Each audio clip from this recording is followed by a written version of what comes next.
Hello, everyone, and welcome to day 6 of this 30-day Living an Authentic Life Challenge. Today, we're going to have a conversation about identity because I wonder if you really know who you are at the core of your being. A lot of people identify themselves by their name, and my grandmother told me that always remember someone's name because the sweetest sound to someone's ear is the sound of their own name. And it got me to thinking. How many times do you actually hear your name called in your lifetime? Well, I looked it up.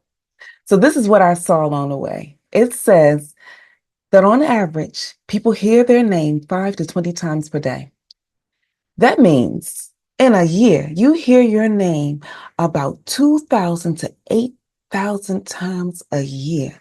And if the average lifespan is 80 years, then you hear your name 150,000 to 600,000 times.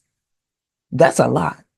So if your name is not a name that really gives you strength, that really pours power into you, that lets you know who you are at the core of your being is amazing, then it does something to your soul because you're constantly hearing something almost 600,000 times that is not supporting you. So I want to share something with you that I learned along the way. Because the thing that I learned when I was going through the chaos of my divorce, I forgot who I was at the core of my being. And my great grandmother told me to give a child a name of meaning so that they can grow into it. Because your name often gives you insight about your destiny and how you're supposed to function. But I didn't live up to my name. Now, Tanya means princess, and my middle name is Esther, which means queen. But there's nothing about those names that I really resonated with in the aftermath of my divorce. So it didn't mean anything to me that I had royalty being spewed on me on a regular basis just by hearing my name. One day, I made a decision that I could not keep living the way that I was living. And so I decided to see what God would say about me. Because God has changed people's names. Because when He names you, He gives you a name of destiny. In the Bible, I saw that He named John. It means the Lord is gracious. And then the name Jesus, that means the Lord saves. Then I got on to looking at some of the other things that happen as far as people's names in the Bible. And there was a story about this man. His name meant mighty, great warrior, but he wasn't acting great about anything. He was hiding out, not living up to any parts of his name, the same way I wasn't living up to any parts of mine. And when God had an encounter with him and called him mighty, introduced him to who he was supposed to be, he still didn't believe it. That man doubted so much, it just makes you wonder, why did God keep going after him, telling him, trying to encourage him to live up to his name? I'm glad that that story is in the Bible because a lot of people know Gideon as being a great warrior. We have an entire movie called The 300 because Gideon fought the Philistines with only 300 men. Oh, his mighty name of valor exists now.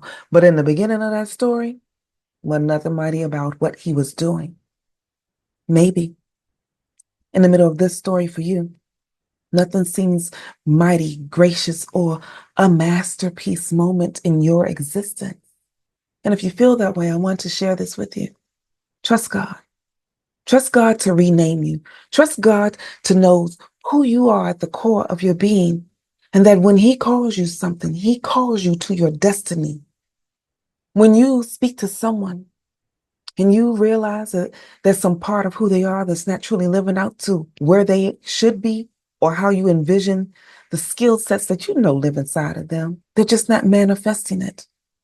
Speak into their being who they should be. Because that's what I needed God to do for me. And God is willing to do that for each and every one of us. If we find ourselves in a space or place where things just is not going well, or we're fearful of trying to live a life that we truly desire, do the things that we know we need to change, or find our purpose and function in it, Ask God, what's your name? And then listen. And when he tells you who you are at the core of your being, believe him. Because if you choose to believe the name that God gives you, he can take that moment and match you up with someone else whose name is just as magnificent that ties into your destiny. Because when I read a little bit further on, I read a story about this married couple. This couple knew that God put them together. One man, the man's name was Zachariah. His name means God remembers. And his wife, Elizabeth, her name means his oath. And when God put them together, their names together means God remembers his oath. And at the time that Zachariah and Elizabeth were introduced to us in history, they were introduced to us because Jesus was about to be born, because God remembers his oath. God had already said in the very beginning of the book, if you read Genesis, when man fell and sin sprinkled into the world, God said, I will redeem you. I will build a bridge to bring you back so that you can be safe, so that you don't have to live in fear, live in doubt, or cower away from the lifestyle that you know is great for you. And so when Jesus was born, the Lord saves. He came to give us life and give it more abundantly. And so day 6, identity. If you're struggling to figure out who you are at the core of your being, find your identity in what God says about you and start living it out, because he intends for you to live life and live it more abundantly. Well, we're going to go deeper into this conversation, and I encourage you to join me. Go to tanyaehood.com.